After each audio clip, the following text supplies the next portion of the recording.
Rumahku selalu terasa dingin. Bukan dingin karena udara, tapi dingin yang menusuk hati. Dingin yang seolah lahir dari dinding tua yang sudah menyimpan terlalu banyak rahasia. Aku lahir dan besar di sebuah desa kecil di Jawa Tengah. Rumah kami berdiri megah dibanding rumah-rumah tetangga. Dindingnya terbuat dari kayu jati tua yang diukir indah. Atap genteng merah bata dengan halaman luas dan sebuah pohon beringin raksasa di belakang rumah. Pohon itu sudah ada sejak kakek buyutku masih hidup. Kata orang-orang, pohon itu angker, tempat bersemayam makhluk halus yang suka memangsa tumbal. Tapi ayahku selalu berkata, tidak ada yang perlu ditakuti. Justru pohon itu yang menjaga rumah kita. Sejak kecil aku percaya saja. Namun semakin aku besar, semakin aku sadar bahwa ada sesuatu yang ganjil di keluarga kami. Ayahku dikenal sebagai petani biasa. Lahan sawahnya tidak luas, jumlah ternaknya pun tidak banyak. Tapi entah bagaimana, kekayaan kami selalu bertambah dari tahun ke tahun. Kami selalu punya uang. Mas ibu semakin hari semakin banyak. Dan setiap kali ada orang sakit di keluarga, biaya berobat tak pernah jadi masalah. Bahkan kakakku bisa kuliah di kota besar tanpa beban. Aku pernah bertanya pada ibuku dengan polosnya, "Bu, dari mana uang kita selalu ada? Padahal sawah kita kan gak sebesar Pak Lurah." Ibu hanya tersenyum samar, lalu menjawab, "Rezeki itu rahasia Tuhan, nak. Yang penting kita bersyukur." Namun, aku tidak pernah bisa mengabaikan tanda-tanda aneh yang kerap muncul. Setiap malam Jumat Kliwon, ayahku selalu pergi ke belakang rumah, tepat di bawah pohon beringin. Aku pernah mengintip dari jendela, dan aku melihat ayah duduk bersila di tanah, membakar kemenyan dan meletakkan sesajen berupa kepala ayam hitam, kelapa, dan bunga 7 rupa. Aku ingin bertanya, tapi setiap kali aku berani membuka mulut, tatapan ayah begitu tajam hingga membuatku urung bicara. Suasana rumah pun selalu berubah setiap malam Jumat Kliwon. Angin terasa lebih dingin, lampu-lampu sering berkedip, dan aku selalu mendengar suara orang menangis dari arah dapur.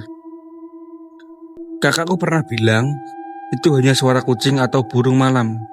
Tapi aku tahu betul, itu bukan suara binatang. Suara itu lirih, seperti suara orang perempuan yang sedang tersiksa. Malam itu, ketika usiaku baru menginjak 15 tahun, aku mengalami sesuatu yang membuatku tidak bisa tidur berhari-hari. Aku terbangun sekitar pukul 1 dini hari. Saat itu, aku merasa ada suara berbisik memanggil namaku dari luar jendela. "Arif." Aku langsung terlonjak. Itu jelas suara seorang perempuan. Padahal aku tahu di rumah ini hanya ada aku, kakakku, ibu, dan ayah. Suara itu terdengar lagi lebih jelas. "Arif, tolong aku." Dengan tangan gemetar aku memberanikan diri membuka jendela sedikit. Dari celah itu aku bisa melihat perkarangan belakang. Bulan purnama malam itu bersinar terang, membuat bayangan pohon beringin semakin menyeramkan. Di bawah pohon itu aku melihat ayah. Ia berdiri kaku. Dengan tangan kanannya menggenggam kepala ayam hitam yang darahnya menetes ke tanah. Tepat di depannya samar-samar terlihat sosok makhluk besar tinggi berbulu hitam pekat dengan mata merah menyala. Aku tercekat, napasku memburu. Aku tahu itu bukan manusia. Sosok itu menunduk ke arah ayah. Suaranya berat, seperti berasal dari dalam gua yang dalam. "Waktunya sudah dekat. Tumbal berikutnya harus dipenuhi." Ayah terdiam, tapi dari tubuhnya terlihat jelas ia gemetar. Dengan suara bergetar, ayah menjawab, Jangan anak-anakku, jangan mereka." Makhluk itu tertawa, suaranya menggema panjang, membuat bulu kudukku berdiri. Tidak ada jalan lain. Kau sudah berjanji. Kaya raya tidak datang tanpa harga. Kau tahu apa yang kau harus dilakukan? Aku ingin menjerit, tapi suaraku seakan terkunci di tenggorokan. Tubuhku kaku, mataku tak bisa lepas dari pemandangan itu. Tiba-tiba, sosok hitam itu menoleh ke arahku. Matanya yang merah menyala, menembus langsung ke jendela tempatku mengintip. Aku yakin dia melihatku. Senyum mengerikan muncul di wajahnya, penuh taring-taring panjang. Aku langsung menutup jendela dan terhuyung ke belakang. Jantungku hampir pecah rasanya. Sejak malam itu, aku tahu satu hal. Kekayaan ayahku bukanlah hasil kerja keras semata. Ada sesuatu yang jauh lebih gelap di baliknya. Sesuatu yang haus dengan darah. Dan entah kenapa, aku merasa aku sendiri yang akan jadi bagian dari perjanjian itu. Sejak malam itu, tidurku tidak pernah nyenyak. Setiap kali memejamkan mata, bayangan sosok hitam tinggi, berbulu pekat itu muncul lagi dalam mimpi. Kadang ia hanya berdiri jauh di bawah pohon beringin. Kadang ia berjalan mendekat, menatapku dengan mata merah menyala. Mimpi yang paling membuatku ketakutan adalah ketika ia memanggil namaku. Arif, waktumu sebentar lagi. Aku selalu terbangun dengan keringat dingin membasahi tubuh. Nafasku terengah-engah, seakan aku baru berlari jauh. Dan entah mengapa, setelah mimpi itu, aku selalu mendengar suara lirih seorang menangis dari sudut kamar. Pada awalnya aku berpikir itu hanya halusinasi. Tapi suara itu semakin sering terdengar. Bahkan aku benar-benar sadar. Tolong aku tidak mau mati. Sakit, panas. Suara itu terdengar jelas. Tapi ketika aku menoleh, tidak ada siapa-siapa di dalam kamar. Hanya dinding kayu jati tua yang dingin, lemari usang, dan ranjang tempatku berbaring. Aku memberanikan diri menceritakan semua itu kepada kakakku, Andi. Tapi ia hanya menepuk pundakku dan tertawa kecil. Kamu kebanyakan nonton film horor, Rif. Itu cuma mimpi dan perasaanmu saja. Jangan terlalu dipikirkan. Tapi aku tahu Andi sedang berbohong, karena aku sering mendapati wajahnya juga pucat ketika bangun tidur. Dan matanya sembab seperti orang yang habis menangis. Ia juga sering terbangun tengah malam dan duduk termenung menatap jendela, seperti ada sesuatu yang dilihatnya. Malam Jumat Kliwon berikutnya, teror itu semakin nyata. Ayah kembali pergi ke bawah pohon beringin dengan membawa sesajen. Kali ini aku memberanikan diri untuk mengintip lebih dekat. Aku berjalan pelan-pelan melalui dapur, lalu membuka pintu belakang sedikit. Dari sana, aku bisa melihat jelas ritual ayah. Ia duduk bersila, membakar kemenyan, dan menaruh kepala kambing di atas tampah berisi bunga 7 rupa. Asap mengepul pekat, membuat udara di sekitarnya terasa berat dan menyesakkan. Kemudian, angin berhembus kencang, padahal malam itu udara tenang. Daun-daun beringin bergoyang hebat, seolah ada sesuatu yang turun dari atas pohon. Aku melihat sosok itu lagi, makhluk besar, hitam, matanya merah, dan wajahnya tidak berbentuk jelas. Hanya bayangan pekat dengan taring panjang. Ia duduk di depan ayah, dan suara beratnya terdengar lagi. Kau sudah menunda terlalu lama. Waktunya habis. Satu jiwa harus diserahkan malam ini juga. Ayah menunduk dalam-dalam, wajahnya pucat. Tidak, tolong beri aku waktu. Aku akan mencari pengganti. Jangan anakku, jangan darahku sendiri. Makhluk itu tertawa panjang. Tawa itu membuat bulu kudukku berdiri. Tubuhku menggigil. Kau sudah berjanji sejak awal. Kekayaanmu adalah darah anak keturunanmu. Jika kau ingkar, maka nyawamu sendiri yang akan kuambil. Ayah terisak. Untuk pertama kalinya aku melihat ayah menangis. Ia menunduk tubuhnya bergetar. Tidak, jangan aku. Aku akan cari tumbal lain.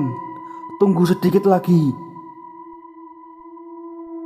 Makhluk itu menghilang perlahan bersama asap kemenyan, tapi udara tetap dingin menusuk.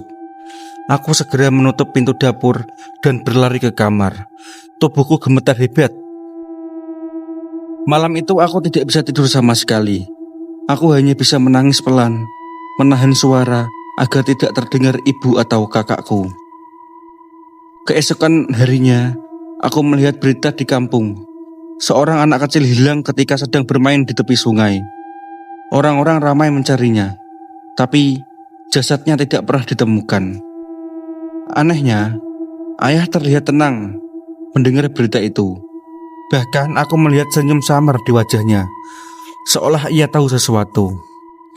Sejak saat itu, aku mulai menghubungkan semuanya. Kekayaan yang datang tiba-tiba, ritual di bawah pohon beringin, suara-suara tangisan di rumah, dan hilangnya anak kecil di desa. Semua itu bukan kebetulan. Ayah telah melakukan pesugihan, perjanjian dengan makhluk gaib, dengan harga yang sangat mengerikan, tumbal nyawa manusia. Dan aku merasa cepat atau lambat, darah keluarga sendiri akan menjadi bayaran berikutnya. Malam-malam berikutnya semakin mengerikan. Aku sering terbangun karena mendengar langkah berat berputar-putar di dalam rumah. Ketika aku membuka pintu kamar, tidak ada siapa-siapa. Tapi lantai kayu rumah berderit, seperti ada sesuatu yang berjalan pelan. Aku juga sering melihat bayangan hitam melintas di depan pintu kamarku. Kadang bayangan itu berdiri lama, seolah sedang mengintip. Puncaknya, suatu malam aku melihat sesuatu yang membuatku hampir gila. Aku terbangun karena mendengar suara ayah berbicara. Suaranya pelan, seperti sedang berbicara dengan seseorang. Aku mengira ia sedang menelepon. Tapi ketika aku keluar dari kamar, suara itu terdengar jelas berasal dari ruang tengah. Aku berjalan pelan, mengintip dari balik pintu. Ayah duduk di kursi ruang tamu sendirian, tapi wajahnya menoleh ke arah kursi kosong di seberang. Seakan ada seorang yang duduk di sana, dan ayah sedang berbicara. Aku sudah berusaha. Aku sudah berikan tumbal. Jangan kau ambil anakku. Jangan ambil Arif. Darahku membeku. Ia menyebut namaku. Aku tidak berani melihat lebih lama. Aku kembali ke kamar dengan tubuh gemetar, lalu menutup pintu rapat-rapat.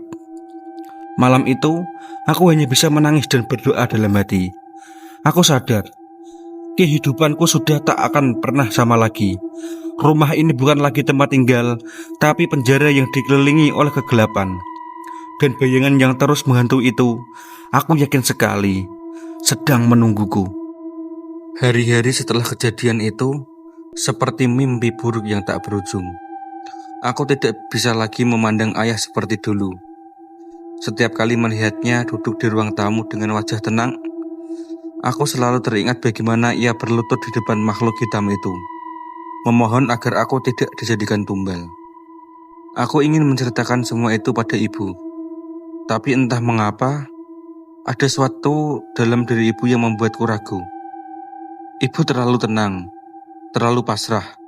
Bahkan ketika seorang anak kecil di desa hilang tanpa jejak, ia hanya berkata, Sudah nasibnya begitu, Rif.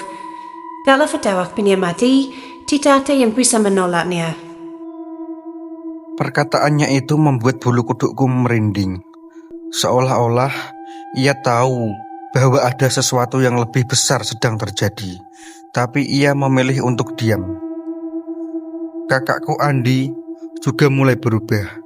Ia sering murung, jarang pulang ke rumah, dan ketika aku mencoba mengajaknya bicara, ia hanya menjawab singkat lalu menghindar. Matanya terlihat kosong, seperti sedang menyembunyikan beban yang berat. Suatu malam, Aku kembali mendengar suara-suara aneh. Tapi kali ini bukan hanya tangisan. Suara itu seperti orang menjerit kesakitan.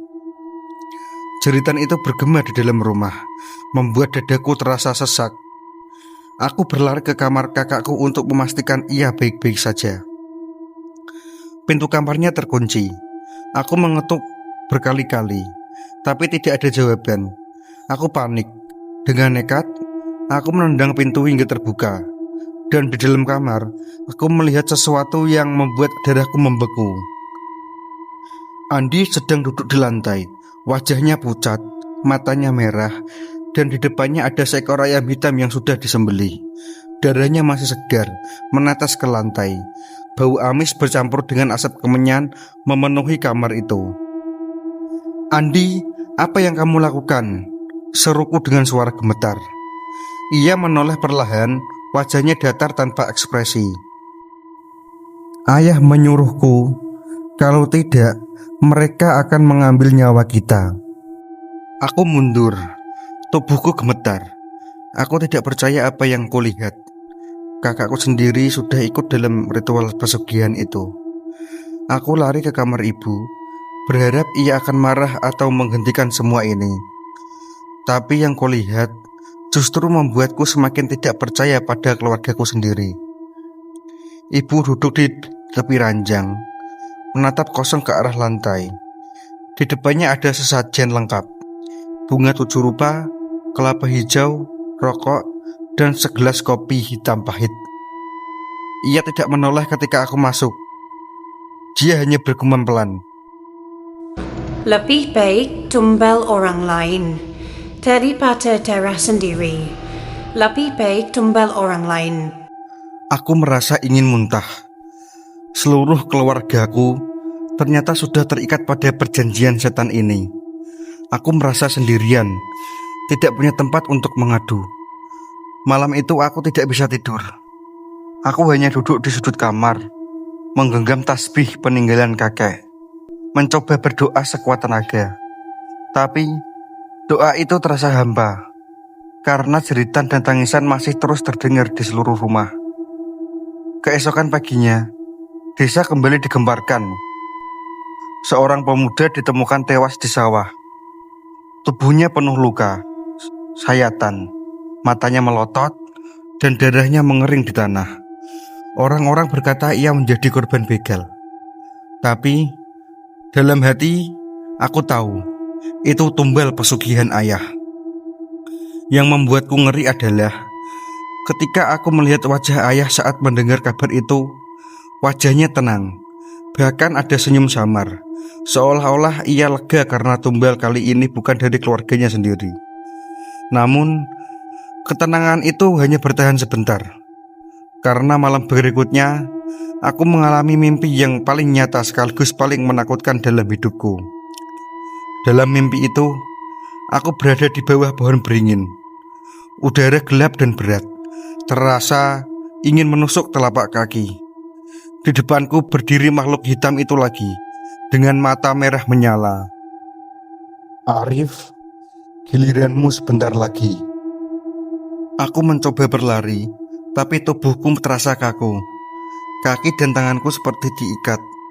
Makhluk itu melangkah mendekat, semakin tinggi, semakin besar, hingga menutupi cahaya bulan. Tiba-tiba aku melihat bayangan ayah muncul di sampingku. Ia menunduk, suaranya bergetar.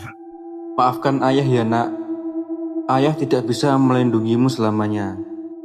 Aku menjerit, dan seketika terbangun. Tubuhku basah oleh keringat, jantungku berdegup kencang. Tapi yang membuatku benar-benar hampir gila adalah ketika aku sadar ada jejak tanah basah di lantai kamarku menuju ke ranjang. Aku gemetar hebat. Itu bukan sekedar mimpi. Sesuatu benar-benar datang ke kamarku. Sejak saat itu, aku tidak bisa lagi membedakan antara mimpi dan kenyataan. Suara-suara bisikan semakin jelas. Bayangan hitam sering terlihat berdiri di sudut ruangan. Bahkan terkadang, aku merasakan ada tangan dingin yang menyentuh pundakku saat aku sendirian. Dan malam berikutnya, tumbal berikutnya jatuh. Kali ini bukan orang asing. Aku terbangun karena mendengar teriakan keras dari kamar ibu. Aku segera berlari ke sana, dan yang kulihat membuatku tidak bisa berhenti menangis. Ibu tergeletak di lantai, tubuhnya kaku, matanya melotot menatap langit-langit. Mulutnya terbuka, seperti hendak berteriak, tapi suara itu tidak pernah keluar. Darah segar mengalir dari hidung dan telinganya. Ayah berdiri di sampingnya, wajahnya pucat, dan Andi menangis histeris. Ibu kenapa? Apa yang terjadi? Aku berteriak. Ayah menunduk, suaranya berat. Tumbal, kali ini giliran ibumu. Aku terduduk lemas, air mataku mengalir deras. Semua yang kutakutkan akhirnya terjadi. Tumbal pesugihan itu akhirnya menelan keluarga sendiri. Dan aku tahu, cepat atau lambat, aku juga akan menyusul. Kematian ibu membuat suasana rumah berubah total. Tidak ada lagi senyum, tidak ada lagi doa sebelum tidur, tidak ada lagi suara lembut yang menenangkan. Yang tersisa hanya kesunyian yang menakutkan, dan bayangan kematian yang menggantung di setiap sudut rumah. Aku masih ingat jelas wajah ibu saat terakhir kali kulihat. Matanya melotot, seolah melihat sesuatu yang sangat mengerikan. Setiap kali aku memejamkan mata, wajah itu muncul lagi menghantui tidurku. Setelah ibu dikuburkan, banyak tetangga yang berbisik-bisik. Mereka heran kenapa ibu meninggal begitu mendadak, padahal sebelumnya sehat-sehat saja. Ada juga yang berkata, mereka mendengar jeritan dari rumah kami malam itu. Tapi tidak ada yang berani bertanya langsung. Semua orang tahu, keluarga kami berbeda. Terlalu kaya, terlalu misterius, dan terlalu ditakuti. Ayah semakin jarang berbicara. Ia lebih sering duduk termenung di teras, menatap pohon beringin di belakang rumah. Matanya kosong, wajahnya seperti menyimpan sesuatu yang berat. Kadang aku melihat bibirnya bergerak, seolah berbicara dengan seseorang yang tidak terlihat. Andi pun juga berubah. Ia semakin sering mengunci diri di kamar. Dan setiap kali aku masuk diam-diam, aku selalu menemukan sesajen kecil di dalamnya. Bunga, kemenyan, bahkan kadang-kadang potongan daging mentah. Aku tahu ia sudah sepenuhnya ikut dalam ritual ayah. Aku merasa sendirian. Tidak ada lagi tempat untukku berpegangan. Malam itu, aku memberanikan diri untuk mendatangi ayah. Aku tidak tahan lagi, hidup dalam ketakutan tanpa jawaban. Ayah, aku tahu semuanya. Aku tahu tentang pesugihan itu. Aku tahu tentang tumbal itu. Ayah menoleh pelan, matanya tajam menusukku. Untuk sesaat aku menyesal sudah membuka mulut. Tapi akhirnya ia menghela napas panjang, lalu berkata dengan suara berat. Kamu memang harus tahu, Arif. Karena cepat atau lambat, kamu akan ikut terlibat. Aku terdiam, tubuhku gemetar. Ayah berdiri lalu berjalan menuju ruang tengah. Ia memintaku untuk ikut. Di ruang tengah, ia membuka sebuah peti kayu tua yang selama ini disimpan rapat di bawah lemari. Dari dalam peti itu, ia mengeluarkan sebuah kitab lusuh. Kulitnya hitam, penuh dengan tulisan Jawa kuno. Bau anyir darah menyeruak begitu kitab itu dibuka. Ini warisan dari leluhur kita. Pesugihan ini sudah ada sejak zaman kakek buyutmu, dan akulah yang akan meneruskannya. Tanganku bergetar melihat kitab itu. Halaman-halamannya penuh dengan gambar-gambar mengerikan. Makhluk hitam besar, manusia tanpa kepala, darah yang menetes ke tanah. Ayah melanjutkan dengan suara seraknya. Dulu, aku hanyalah petani miskin, tidak punya apa-apa, sampai aku menemukan kitab ini. Malam-malam aku melakukan ritual, memanggil penunggu pohon beringin. Ia memberiku syarat, kekayaan dan kejayaan dengan imbalan tumbal darah. Awalnya aku menolak, tapi ketika usahaku gagal, ketika keluargaku kelaparan, aku menyerah. Ia menutup mata sejenak, lalu meneruskan. Sejak saat itu, aku selalu diberi kemakmuran. Sawahku subur, ternakku berkembang biak, dan uangku selalu ada. Tapi harganya 1 nyawa setiap tahun. Biasanya aku memilih orang luar, orang yang dianggap tidak penting. Tapi lama-lama mereka menuntut lebih. Mereka menuntut darah keluarga sendiri. Aku menutup mulutku, menahan muntah. Hatiku berteriak, tapi suaraku tak bisa keluar. Ayah menatapku dalam-dalam, matanya merah berair. Ayah sudah berusaha melawan. Ayah sudah mencoba menunda. Tapi ibumu yang akhirnya harus jadi korban. Dan sekarang giliranmu, Arif. Jantungku terasa berhenti, kakiku lemas. Tidak ayah, tidak mungkin. Aku anakmu, teriakku dengan kencang. Ayah menunduk, dan ia melanjutkan perkataannya. Justru itu karena kamu anakku. Tumbalmu akan membuat kekayaan kita bertahan lebih lama. Itulah aturan mereka, Arif. Aku mundur, tubuhku gemetar hebat. Aku ingin lari, tapi pintu ruangan tiba-tiba tertutup sendiri dengan keras. Angin dingin berhembus, membuat lilin di meja berkelip-kelip. Dari sudut ruangan, bayangan hitam itu muncul lagi. Tubuhnya besar, matanya merah menyala, taringnya panjang. Suaranya bergema memenuhi ruangan. Waktunya telah tiba. Bawa dia padaku. Bawa anakmu kemari. Hahaha. Ayah jatuh berlutut, wajahnya pucat, tubuhnya bergetar. Makhluk itu tertawa panjang, suaranya seperti ribuan serangga. Janji adalah janji. Jika kau tidak menyerahkan anakmu malam ini, maka nyawamu lah yang akan kuambil. Hahaha. Aku menjerit. Tubuhku kaku. Rasanya seperti ada rantai yang melilit seluruh badanku. Aku tidak bisa bergerak, hanya bisa menangis. Makhluk itu mendekat, semakin dekat, hingga wajahnya yang penuh kegelapan hanya berjarak 1 langkah dariku. Bau busuk menusuk hidungku, matanya menatap tajam, dan tangannya yang besar terulur ke arahku. Arif, kau sudah dipilih.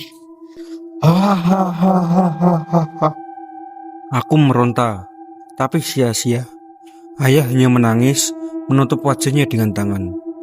Malam itu aku sadar, hidupku sudah tidak lagi di tanganku sendiri. Aku hanyalah bagian dari perjanjian berdarah yang dibuat oleh ayah.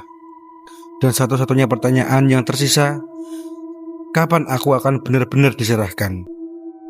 Sejak malam itu, aku hidup dalam ketakutan yang tak bisa digambarkan dengan kata-kata.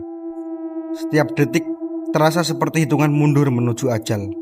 Aku tidak lagi bisa makan, tidur pun selalu dihantui mimpi buruk. Dalam mimpiku, aku melihat diriku sendiri diseret ke bawah pohon beringin. Tubuhku diikat, darahku ditetaskan ke tanah, sementara ayah dan kakakku hanya berdiri menunduk tak berdaya. Hari-hari terasa panjang, tetapi aku tahu waktuku semakin dekat. Ayah jarang pulang, ia lebih sering berada di sawah atau duduk sendirian di bawah pohon beringin. Kakakku Andi semakin pendiam. Kadang aku melihat matanya sembab, tapi ia tak pernah mau menjelaskan apapun. Sampai akhirnya malam itu datang, malam Jumat Kliwon. Udara terasa berbeda sejak sore. Langit merah keunguan, angin berhembus kencang, dan burung-burung gagak berputar-putar di atas pohon beringin. Suasana desa begitu mencekam, seakan semua orang tahu ada sesuatu yang besar akan terjadi. Aku berusaha mengunci kamar, tapi pintu itu terbuka sendiri ketika malam menjelang.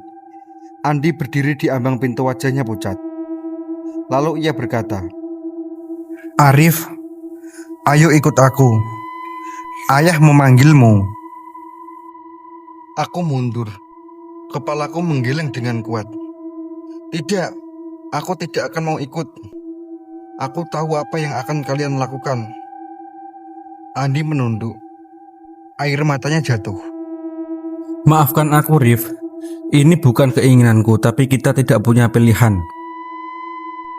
Ia meraih tanganku, dan entah kenapa tubuhku begitu lemah. Aku tidak bisa melawan. Kakakku menyeretku keluar kamar, menuruni lorong rumah yang gelap, lalu membawaku ke perkarangan belakang. Di sana, ayah sudah menunggu. Ia duduk bersila di depan pohon beringin, dengan lingkaran darah dan bunga 7 rupa di sekitarnya. Di depannya, ada kepala kambing hitam, segelas darah segar, dan kitab lusuh itu terbuka. Api kemenyan membubuk tinggi, memenuhi udara dengan bau anyir dan menusuk hidung. Aku meronta dan berteriak histeris. "Ayah, jangan! Aku ini anakmu!" Ayah menatapku, matanya merah, wajahnya penuh dengan air mata. Maafkan ayah, nak. Semua ini demi keluarga kita, demi Andi, dan demi keturunan kita. Aku digiring ke tengah lingkaran darah. Kaki dan tanganku diikat dengan tali kasar. Tubuhku dipaksa berlutut. Aku menangis meronta, tapi tidak ada yang bisa kulakukan. Lalu tanah di bawah pohon beringin bergetar. Angin berhembus kencang, dedaunan berjatuhan, dan suara tawa mengerikan menggema di udara. Dari kegelapan, sosok itu muncul. Makhluk hitam raksasa, matanya merah menyala, taringnya panjang berkilat di bawah sinar bulan. Tubuhnya menjulang tinggi, hampir menyentuh dahan beringin. Suaranya berat bergema seperti ribuan orang berbicara sekaligus. Saatnya telah tiba. Serahkan tumbal yang dijanjikan kepadaku. Hahaha. Ayah menunduk dalam-dalam, tangannya gemetar. Ia mengambil belati kecil yang terbuat dari besi kuning, lalu mendekat ke arahku. Aku menjerit, tubuhku bergetar hebat. "Ayah, tolong, jangan lakukan ini. Aku mohon, ayah." Belati itu berkilat di tangan ayah, tapi ketika ia hendak mengangkatnya, tiba-tiba Andi berlari ke depan.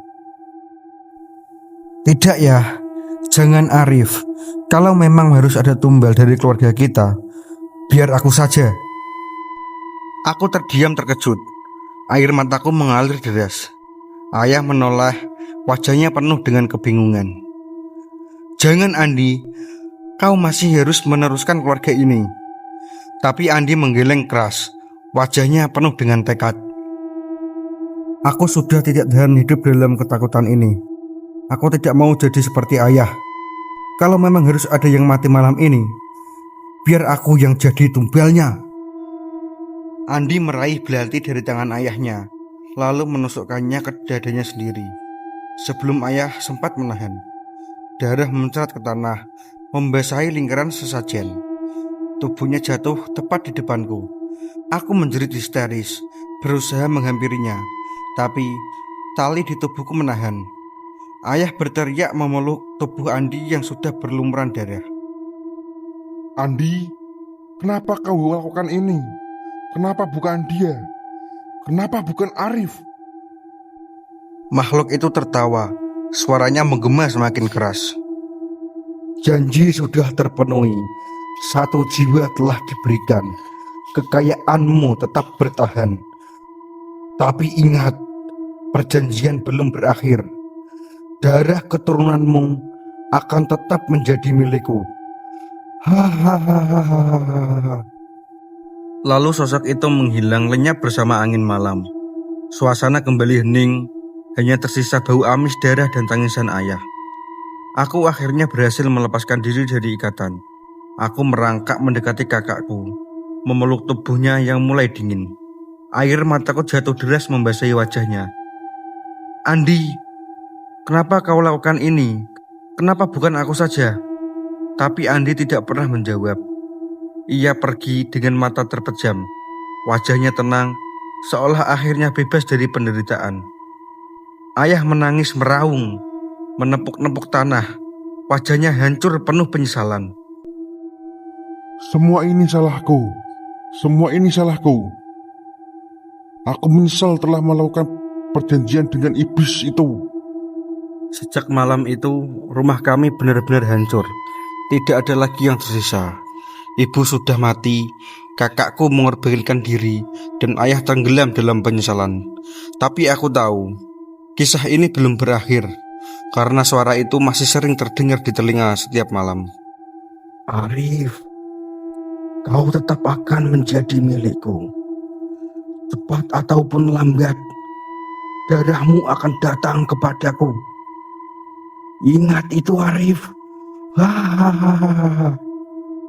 Dan setiap kali aku melihat bayangan pohon beringin dari jendela, aku selalu melihat sepasang mata merah menyala dan menatapku tanpa henti. Aku tidak tahu sampai kapan aku bisa bertahan. Tapi suatu hal yang pasti, perjanjian berdarah itu tidak akan pernah bisa diputuskan. Aku hanyalah tumbal yang sedang menunggu giliran.